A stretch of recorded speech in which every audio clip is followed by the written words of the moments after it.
Welcome to Chris Cook for YouTube. Today I'm going to be doing pot roast. Here is the roast that I got at my supermarket, and it was on sale, so I went ahead and purchased it.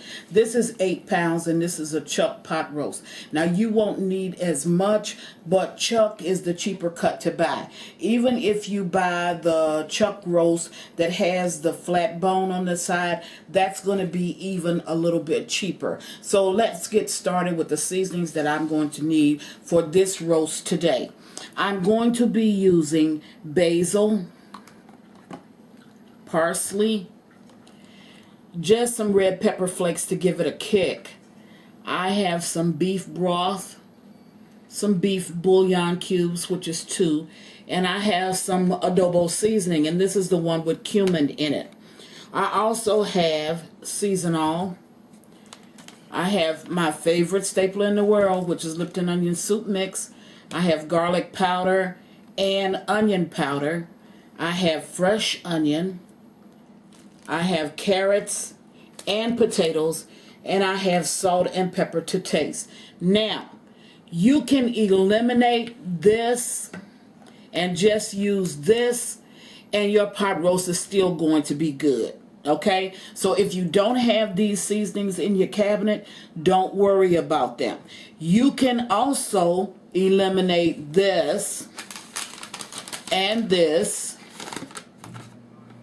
and just have this, and your pot roast will still be good, because it's going to get tender according to how long you cook this roast. So the longer you cook it, the more tender it's going to get, and that's what we're looking for. If you're looking for more flavor, then of course all of the seasonings that I've mentioned will make it very, very tasty. But if you can make it with just a small amount of seasonings, that's fine. Just go ahead, as long as you got your onion powder and your garlic powder along with your salt and pepper, your onions, carrots, and potatoes, you're still going to have an excellent pot roast. So what I'm going to do is I'm going to go away, prepare my seasonings. I'm going to wash my meat and get it prepared, and I will meet you at the stove. Now we're at the sink. I wanted to stop by here because it was something I wanted to show you that I didn't show you in the video. This is minced garlic, and it's normally refrigerated, but inside of there is some juice.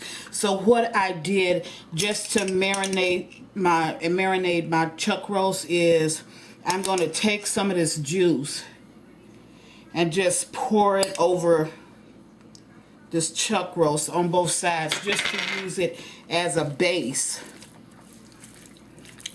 to add more flavor to my roast. So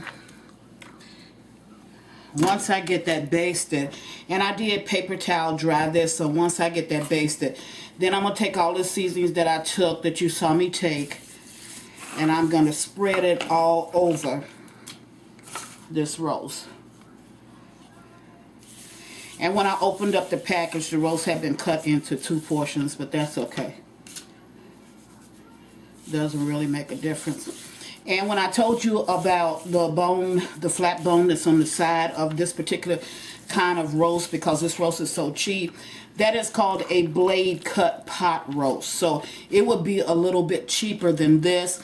And you always want to get your pot roast where there is fat running between the roast, because that fat also acts as a tenderizer. So I'm going to put the rest of this, and this is about a tablespoonful of juice for each one of these roasts.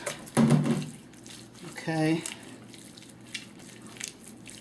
I'm going to rub that all over my roast, and I'm even rubbing it along the sides. And then I'm going to just put my seasonings on top of that. Okay. Now, I do have some seasonings that's left in the bowl, as you can see. And what I'm going to use that for is to help I need to saute my onions before I put my roast in the pan. So I'm going to use this to act as the seasonings for the sauteed onions, which is going to also give this roast more flavor. Now also in the background I didn't show you, I have 2 tablespoons of flour. In this 2 tablespoons of flour, I'm just going to add like a half a cup of water to that. And I'm going to take a spoon and stir it. Now, I'm not going to put this in the roast right away, but I'm going to use this as a thickening agent. But if you do it like in the beginning, then all of the flour would have dissolved by the time you get ready to use it. So you'll see when I come back to use this, and I'm going to leave this just sitting at the side. So I'll meet you at the stove. Okay, now I'm at the stove and I've heated just a little bit of my used cooking grease. This is used cooking grease. So I've heated that, and that's the grease that I use like from leftover chicken is left over from when I fried chicken and stuff. And see, it's not that much in the pan. And what I'm going to do is I'm going to go ahead and saute up my onions. And I also did just went ahead and cut up a green pepper, but that's optional. That's not something that you have to do. I just did it because I had one in my refrigerator. It was growing, you know, had kept it a little bit longer than I really wanted to, so I can go ahead. The only thing about it, when you use the green peppers, you have to be, I want to turn that stove up a little bit, you have to be very mindful that green peppers carry a very distinct taste. So you don't want to overpower the taste of your meat with the green peppers. So I'm going to saute up these onions, and I'm going to saute up the green peppers. I just added the onions a little bit sooner so that they could cook just a wee bit longer. Now both of them, I'm cooking the green peppers and the onions to get flavor from it. So I don't necessarily need to see this vegetable. If I see this vegetable inside of my roast, that's fine. If I don't, it's still fine. But I just want to get that flavor from it. So it doesn't matter when you put this in. I just want it to really disintegrate. I don't want it to be visible. I just want the flavors from it. So I'm going to saute this up for a few minutes, and I can just go ahead and add the peppers now. Okay. I'm going to saute these vegetables up for a few minutes. When I get through sauteing these vegetables up for a few minutes, then I'm going to add my roast to this. Now in a minute, that leftover seasonings, once this cooks just a little bit, the leftover seasoning that you saw that I had from my pot roast, I'll go ahead and I'll add that down to the mix. And as soon, to this mix of onions and green peppers. Now, as soon as this gets limp, it does not have to caramelize, but as soon as the onions get a little limp, then I'll have you back when I get ready to put the roast in. Okay, now I'm back and I have my vent on. I hope that you can hear me. And I'm going to add just a little bit more of the cooking oil. That's roughly about probably 2 tablespoons full. That's not a lot. And I still have just a few of the onions and the bell peppers down over in this pan, but that's okay. Now, what I'm going to do next is to take my roast, and I'm going to add them.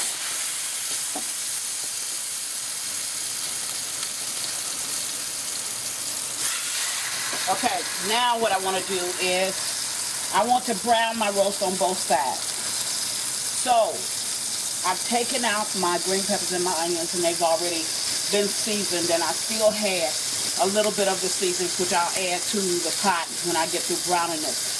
So I'm going to brown this once I get it browned. Okay, now I'm back and I've browned my roast. If you can see the brown part on the roast down here. I'm going to flip this one. And there, it's brown as well. Now, this is not a everyday meal. This is my Sunday meal. You know, normally during the week you cook light. On Saturday, you may or may not cook at all. And then you have your dinner that you prepare for Sunday. And normally, that's like a special day. It's like a lot bigger than your regular menu every day. Now, I'm going to bake this off. Now that I've browned it, I'm going to bake it off in a 375-degree oven for roughly about 3 hours. And that's until this roast is good and tender. I have cut up my carrots and my potatoes, but I won't add them until I'm almost complete with the cooking of the roast, and then I'll add it. Now, this is my beef bouillon cubes.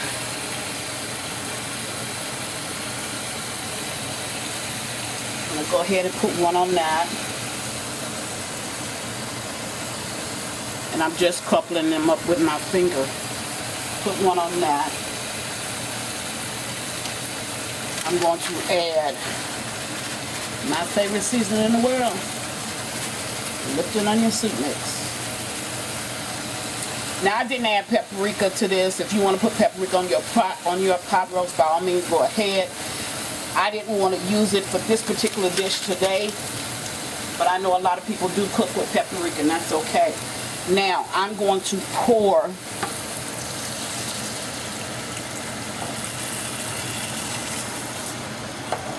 this juice. This is my beef broth, and this is just a 14-ounce can. I'm going to pour that in. Now I'm going to add back my onions and my green peppers.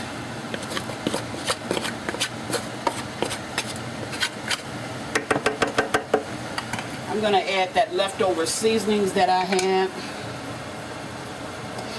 And when you're putting your seasonings on your pot roast, the way you can tell, just cover both sides of your pot roast and generously cover it. And that should be enough for your pot roast to cook. I can give you measurements, but measurements is going to be according to what I did, you know, for this particular roast. And I might just print down the per pound of beef seasonings, like it's so much seasoning that you use per pound of beef.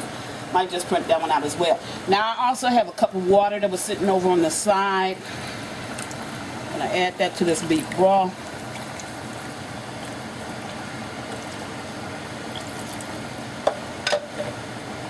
Okay, now the only thing that I did not add was, remember I told you about my flour water? I didn't add that because I'm not ready for it to thicken yet. What I wanted to do is to go ahead and cook. So I'm going to cover this with some aluminum foil. Again, I'm going to place it in the 375-degree oven for roughly 2.5 to 3 hours. It's going to be 2 hours before I even go in to check it. Okay, I tore it a little bit, that's okay. Now I'm going to put this in my oven and I will be back in about 2 to 2.5 hours and give you a peek. Okay, we're back almost 2 hours into the cooking process, and as you can see, the roast is cooking quite well, and you can see I can cut this roast with this wooden spoon that I have, but it's still not tender enough. So what I'm going to do now, so I can pick up the savory part of this roast, is I'm going to add, this is my flour water, remember? And I told you if you let it sit, all that flour will dissolve itself. Because now, I want this to gravy up.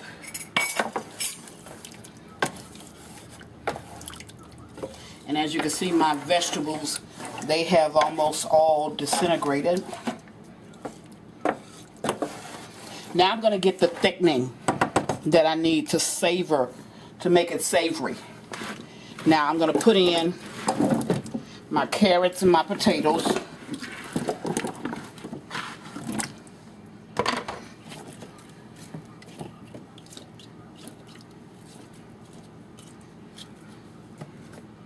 Okay, and what I'm going to do also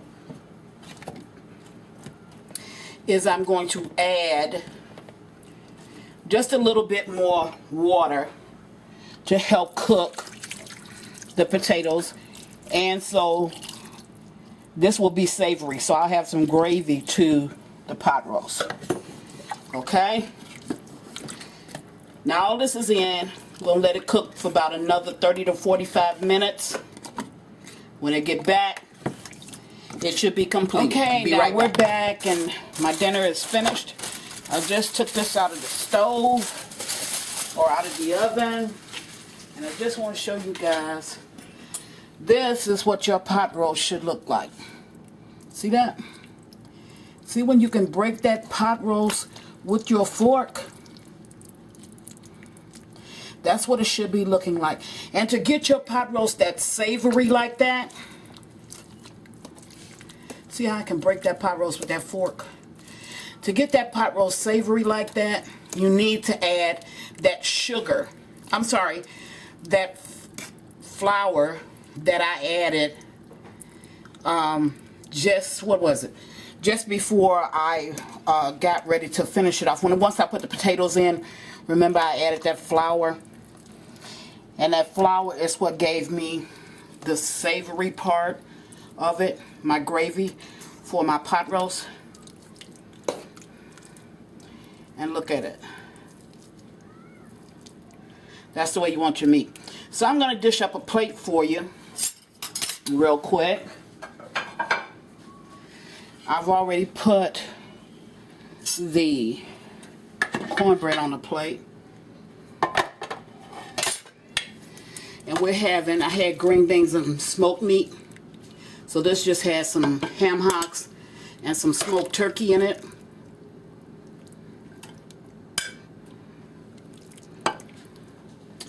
And I made some mac and cheese.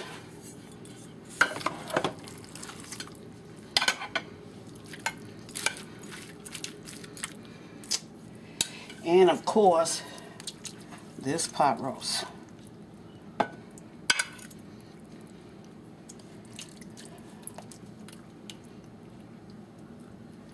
And I'm going to put a potato and a carrot down with it. And let me see if I can clear a space so that I'll be able to show it. Whoa, that's hot. Okay, clean my plate off just a little bit. And there you have it. That's my dinner for today. I made macaroni and cheese, string beans, pot roast with potatoes and carrots, and cornbread. Well, that pot roast really came out good, and I expect you to try it and then send me back some feedback to let me know how you enjoyed it. And as always, thank you for watching. Chris Cook for you too. Bye.